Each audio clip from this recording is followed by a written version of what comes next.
नमस्कार मित्रांनो, मी अमोल गुळेकर तुम्हा सर्वांचे स्वागत करतो ॲसेट कम्प्युटरच्या व्हिडिओ लेक्चर्समध्ये. ओके, स्टार्ट करूया. आज आपण शिकणार आहोत सिनारिओ. ओके, ॲडव्हान्समध्ये जे टॉपिक्स येतील ते मी कव्हर करून जाईल. बेसिक पण काहीतरी राहिलं असेल जे तुम्हाला येत नसेल तर ते आपण स्टेप बाय स्टेप क्लिअर होऊन जाईल. मीच क्लिअर करेन तुमचे तसे लेक्चर्स. ओके, तर आज आपण सिनारिओ शिकणार आहोत. जो ऑप्शन डेटा, आणि तुम्हाला माहिती आहे ॲडव्हान्समध्ये नॉर्मली डेटा कमांड तुमचा मेनू कव्हर केला जातो. डेटामध्ये व्हॉट इफ ॲनालाइजमध्ये 3 इम्पॉर्टंट टॉपिक आहेत. एक म्हणजे scenario manager, goal sick, data table. One by one आपण बघणार आहोत. त्यामुळे आता पहिला आहे सिनारिओ मॅनेजर, ते आपण क्लिअर करून घेऊ. सिनारिओ मॅनेजर, आता ॲप्लिकेशन कुठलंही असून दे, त्यांनी पर्टिक्युलर कमांडला नाव दिलेलं आहे. ओके, तर ते नाव देण्यामागचं पण त्यांचं कारण असं. आता सिनारिओचा अर्थ काय, तर एक सिच्युएशन, ओके, ती मॅनेज करणं. ओके, तर आता अशी एक सिच्युएशन आहे किंवा आपण अशी एक सिच्युएशन क्रिएट करणार आहोत ज्याने आपल्याला रिझल्ट ॲटोमॅटिकली डिस्प्लेला आला पाहिजे आणि आपल्याला तो टेबल समजून घेण्यासाठी इझी पडेल. तर आता इथे एक टेबल ड्रॉ केलेला आहे, तो मी तुम्हाला पहिल्यांदा एक्सप्लेन करतो. हेडिंग आहे दोन्ही टेबलची, इनपुट एकाची आहे आणि दुसऱ्याची आउटपुट. ओके, दोघांना अशी हेडिंग का दिली गेली ते सांगतो. पहिल्यांदा हा टेबल काय आहे, तर एका घराबद्दल इथे सांगितलं गेलेलं आहे. कॉस्ट ऑफ होम, आपण एक घर विकत घ्यायला गेलो तर त्या घराची किंमत काय होती, जर डाऊन पेमेंट मला काय करावं लागलं असतं, त्याचा रेट ऑफ इंटरेस्ट काय, रिपेमेंट इयर म्हणजे ते जे मी लोन घेणार आहे तर ते किती वर्षापर्यंत चालेल, तर 15 वर्षापर्यंत चालेल. आणि पेमेंट पर इयर म्हणजे एका वर्षाला मी कितींदा पेमेंट करणार, तर 12 महिने असतात म्हणून 12 मी. ओके, हा टेबल समजून घेतला आहे आपण. ठीक आहे, आता आउटपुट्स दोघांना हेडिंग बघा. इनपुट म्हणजे युजर आपण इन्सर्ट करणार, कारण आपण एन्क्वायरी करायला गेलेलो, आपल्याला घर हवं आहे, तर कसं आपल्याला घर मिळणार आहे, तर त्याची किंमत ही आहे. आपण डाऊन पेमेंट त्यांनी आपल्याला एवढं सांगितलं आहे. इंटरेस्ट रेट हा ॲनम म्हणजे एका वर्षाचा आहे. रिपेमेंट इयर आहे 15 वर्ष. ओके, 15 वर्षापर्यंत मला पेमेंट करावं लागणार आहे, इन्स्टॉलमेंट पे करावं लागणार आहे, आणि एका वर्षात मला 12 पेमेंट करायचे. ओके, हे आपण मॅन्युअली इनपुट केलेलं आहे म्हणून त्याला हेडिंग इनपुट दिलेलं आहे. आउटपुट्स का असं दिलेलं आहे, ह्या बाकीच्या गोष्टी नाही हेडिंग, तर त्या अमाऊंटच्या आहेत त्या कॅल्क्युलेट करून आलेल्या आहेत. ओके, बाकी ते तुम्ही कुठेही क्लिक करा, तुम्हाला फंक्शन किंवा फॉर्म्युला कुठे दिसणार नाही आहे. आता मी क्लिक करतो लोन अमाऊंट, कारण की माझं घर आहे 2,20,000चं, त्यातलं मी डाऊन पेमेंट केले 20,000. 2,20,000 20,000 गेले, राहिले 2 लाख. ओके, इथे फंक्शन तुम्हाला दिसेल is equal to C3 - C4 म्हणजेच काय, तर difference between cost of house and down payment. Okay, त्याचं आलं 2 लाखाचं लोन अमाऊंट झाली आहे. Monthly rate 0.33. मंथली म्हणजे काय, तर आपण वरती बघितलं 4 आहे, तो वर्षाचा आहे. मग आपण मंथली काढला, कसा काढला, तर C5 डिवायडेड बाय C7 म्हणजेच C5 ला आहे 4% आणि C7 ला आहे 12. ऑब्व्हियसली एका वर्षात 12 महिने आहेत, तर आपल्याला ते डिवाइड करून आन्सर मिळाले 0.33%. Then payment period payment period 180. हे कसे कॅल्क्युलेट झाले, तर C6 × C7 म्हणजेच काय, तर एका वर्षातले 12 महिने इंटू किती वर्ष, तर 15 वर्ष. त्यामुळे 180 महिने म्हणजे 180 वेळा मला त्यांना पेमेंट द्यायचं आहे. ओके, EMI 180 माझे जाणार आहेत बँकेला. देन मंथली पेमेंट, एक अजून एक शॉर्टकट की सांगतो तुम्हाला. इथे कॅल्क्युलेशनला प्रॉब्लेम होतो, करन्सी सिम्बॉल नाही आहे म्हणजे रुपीज किंवा डॉलर. ओके, तर तुम्ही सिलेक्ट करून इथे सिम्बॉल देण्यासाठी Ctrl+Shift+4 की प्रेस केला तर डॉलर साईन येणार आहे. Ctrl+Shift+4. ओके, आता इथे रुपीज ही करन्सी इन्स्टॉल नाही आहे त्यामुळे रुपीज नाही येणार आहे. ते आपण चेंज करू शकतो. आपण चेंज कसं काय करणार ते पुढे जाऊन मी तुम्हाला शिकवेन नक्कीच. ओके, पण सध्या ती रुपीज करन्सी इन्स्टॉल नाही, तर इन्स्टॉल कशी करायची आणि इन्स्टॉल केल्यानंतर ती डिस्प्लेला कशी आणायची हे सगळं क्लिअर होऊन जाईल.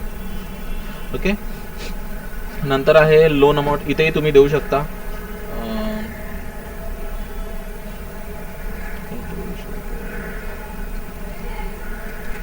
ठीक आहे, डॉलर साईन आलेले आहेत, हे अमाऊंट आहेत म्हणून. आता डॉलरच्या हिशोबाने बघितला तर ही अमाऊंट काहीतरी जास्तच होते, पण ठीक आहे चालून जाऊ दे. एक्झाम्पल आपल्याला फक्त शिकायचं, त्यामुळे आपण समजून घेऊ. लोन अमाऊंट कळली तुम्हाला कशी आली. मंथली रेट पण आपण बघितला, आणि हे टोटल EMI म्हणजे 180 वेळा मी त्यांना पेमेंट करणार आहे. देन मंथली पेमेंट, आता हे फार महत्त्वाचं आहे. मंथली पेमेंट कसं काय कॅल्क्युलेट केलं, तर एक PMT म्हणून फंक्शन प्री डिफाईन आहे एक्सेलमध्ये. आता आपण कॅल्क्युलेशनसाठी टोटल करण्यासाठी सम वापरतो, इज इक्वल टू सम म्हणजे टोटल होते. ॲव्हरेज काढतो, मिनिमम मॅक्झिमम म्हणजे प्री डिफाईन फंक्शन झाले. त्यांना तुम्हाला प्लस साईनमध्ये टाकावे लागते का, नाही, फक्त इज इक्वल टू सम लिहून ब्रॅकेटमध्ये जी रेंज दिली बरोबर टोटल होत आहे नाही. तसं तिकडे पेमेंटसाठी केलेलं आहे, is equal to payment in bracket C11 C12 आणि मायनस C10. आता C11 मध्ये काय लिहिलं, आता हे पेमेंट कॅल्क्युलेट कसं काय होतं हे आपण इथे शिकून घेऊ. हेडिंग दिलेली आहे मंथली पेमेंट, लोन अमाऊंट कळले, इंटरेस्ट रेट कळलेला आहे, 180 वेळा पेमेंट करायचं हे पण कळलेलं आहे. तर मंथली पेमेंट काय पडेल, तर त्यासाठी फॉर्म्युला वापरला आहे is equal to payment C11 म्हणजे मंथली रेट, एका महिन्याचं पेमेंट कॅल्क्युलेट करतो, म्हणून इंटरेस्ट पण एका महिन्याचंच आपण बघणार आहोत. इन कॉमा C12 मध्ये आहे पेमेंट पिरियड 180. आता इथे त्यांनी काय कॅल्क्युलेशनचं साईन दिलेलं आहे का, नाही, कॉमा टाकून C12 मेन्शन केलेलं आहे. ठीक आहे. And then comma minus C10 म्हणजेच काय, पहिलं बघितलं मंथली रेट जो आहे, पेमेंट पिरियड 180 ते बरोबर एका महिन्याचं कॅल्क्युलेट करणार आहेत. आणि कारण की 180 ते कसे आले, कॅल्क्युलेशन करून चालेत ना, प्रीपेमेंट इयर, आणि त्यामुळे त्यांना माहिती आहे हे टोटल 15 वर्षापर्यंत पेमेंट करणार आहे. त्यामुळे त्यांना ॲटोमॅटिकली अंदाजा येईल की हे मंथली पेमेंट काय असणार आहे, पिरियड काय असणार आहे त्यांचा. आणि शेवटी त्यांनी दिलेलं आहे मायनस C10 म्हणजेच काय, तर लोन अमाऊंटमधनं ती हळूहळू मायनस होत जाणार ऑब्व्हियसली ना. अशा प्रकारे हे कॅल्क्युलेशन आलेलं आहे. ठीक आहे. पेमेंट बद्दल बघितलं आपण. ठीक आहे. पुढे आहे टोटल पेमेंट अमाऊंट. ओके, याचा अर्थ काय, तर आपण टोटल एक्झॅक्टली किती पेमेंट करणार आहोत, तर त्याचं कॅल्क्युलेशनसाठी त्यांनी वापरलं C13 इंटू C12. C13 मध्ये आपण मंथली पेमेंट काढले, म्हणजे महिन्याला मला किती भरायचे आहेत, आणि असे महिन्याचे मी टोटल किती वेळा भरणार आहे, तर 180 वेळा हे पेमेंट मी करणार आहे. म्हणून this one into this one is equal to 2,66,287 whatever. Okay, अशा पद्धतीने ही टोटल पेमेंट अमाऊंट, म्हणजे आपल्याकडनं ही अमाऊंट कन्फर्म पे केली जाणार आहे बँकेला. ओके, त्याच्यानंतर आहे टोटल इंटरेस्ट पेड, म्हणजेच काय, तर इन शॉर्ट एक्स्ट्रा पेमेंट मी किती करणार आहे, मी जे लोन घेतलंय त्याच्या अगेन्स्टमध्ये. हां, ऑब्व्हियसली, आणि कारण बँका आपल्याला लोन देतात म्हणजे त्याच्या अगेन्स्टमध्ये आपल्याकडनं एक्स्ट्रा अमाऊंट घेणार, म्हणजेच काय, तर त्याला आपण नाव दिलं गेलेलं आहे इंटरेस्ट.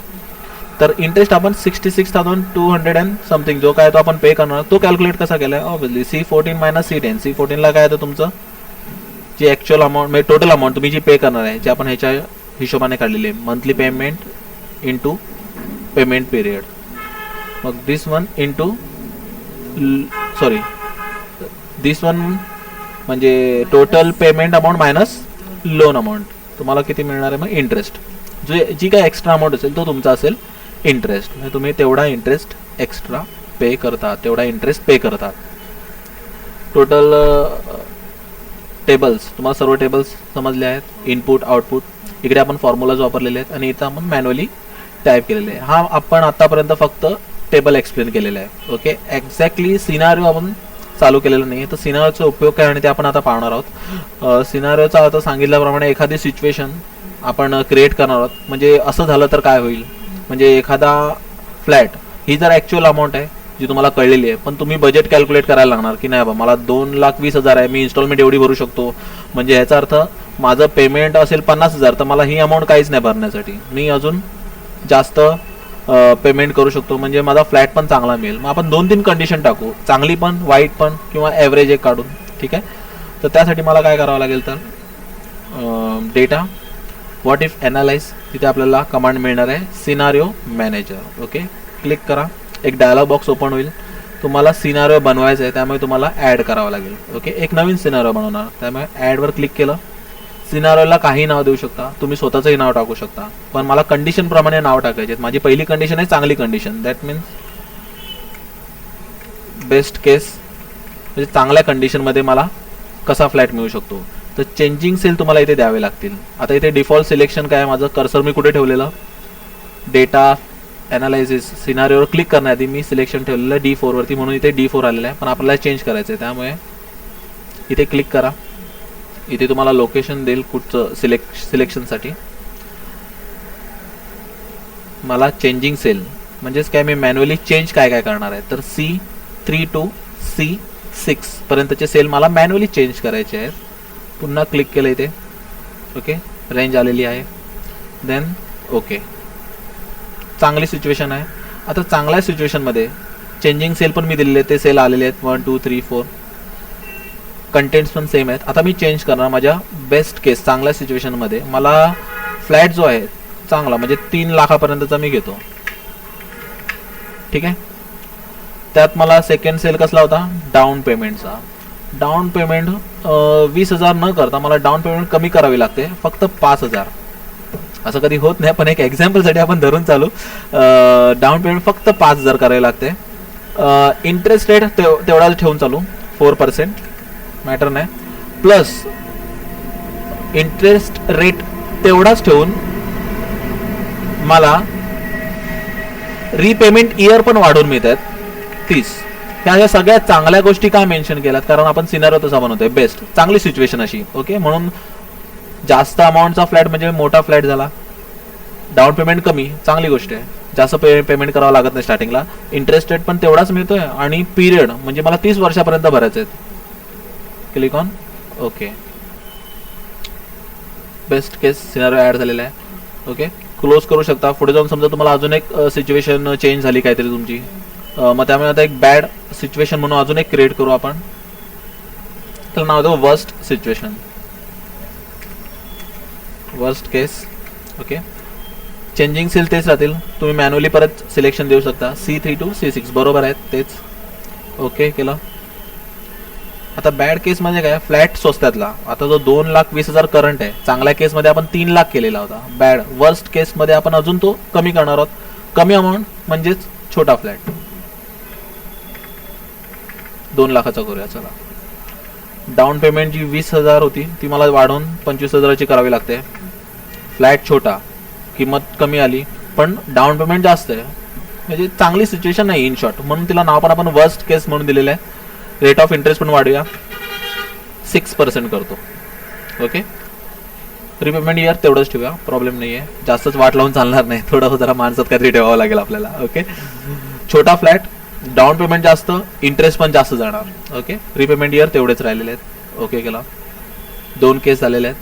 अजून एक ऍड करूया, मोस्ट लाईकली म्हणजे एक एव्हरेज, ठीकठाक, म्हणजे वाईट पण नाही एवढी, चांगली पण नाही एवढी. ऍड केली.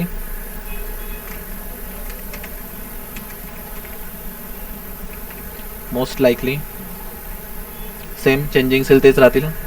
ओके, मोस्ट लाईकली मध्ये आपण धरूया 2,50,000 फ्लॅटची किंमत.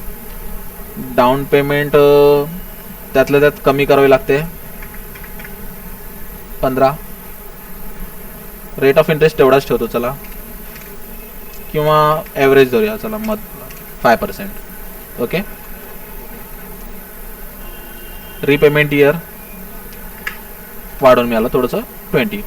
आपल्या बेस्ट केसमध्ये काय केलेलं, चांगला फ्लॅट 3 लाखचा, डाऊन पेमेंट फक्त 5,000, इंटरेस्ट रेट 4% ठेवलेला आहे, पण EMI सॉरी रिपेमेंट इयर किती केलेले, 30 वर्षापर्यंत. बॅड केस, वर्स्ट केसमध्ये काय केलेलं आपण, 2 लाख, छोटा flat, down payment 25,000, rate of interest पण 6% आणि ड्युरेशन 15 ठेवलेला आपण, म्हणजे 15 वर्षापर्यंत. आणि मोस्ट लाईकली ॲव्हरेजला मध्येच मिडलमध्ये आपण सर्व रेंज दिलेले आहेत.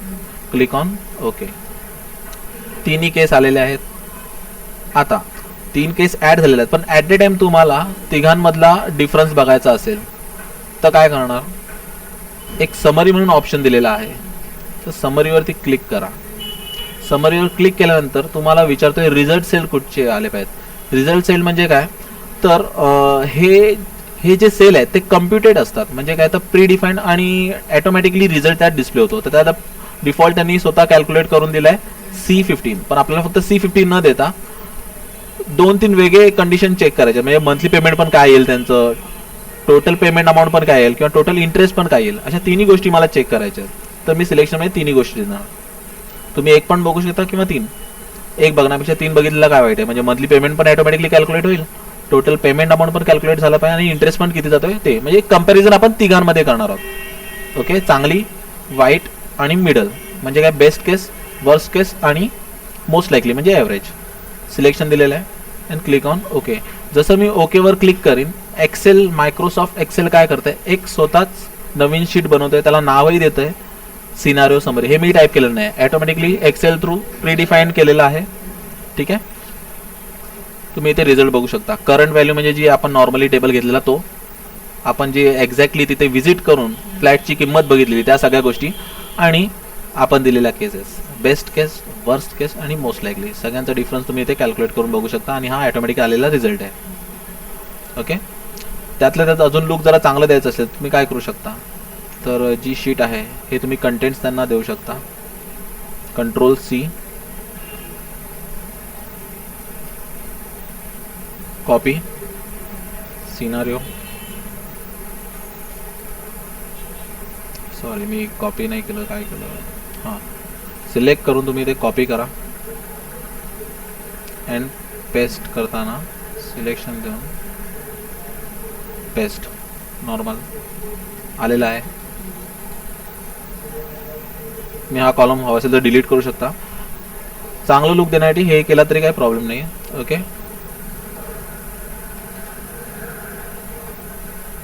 सेम इयर आउटपुट काय दिलेले, monthly payment, total payment amount and interest paid.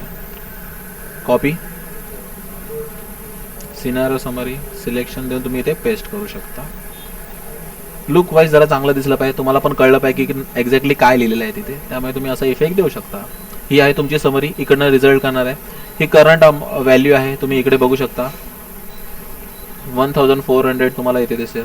1400 same to same असणार सगळ्या ज्या करंट व्हॅल्यू आहेत. बेस्ट केसमध्ये सगळ्या चेंज झाल्या, तुम्ही कंपॅरिझन करू शकता. हा माझी कॅपॅसिटी काय, बेस्ट केसमध्ये पण मला किती 1408 पेमेंट करावं लागतं. म्हणजे तुम्ही अजूनही चांगलं बजेट तुमचं कॅल्क्युलेट करू शकता.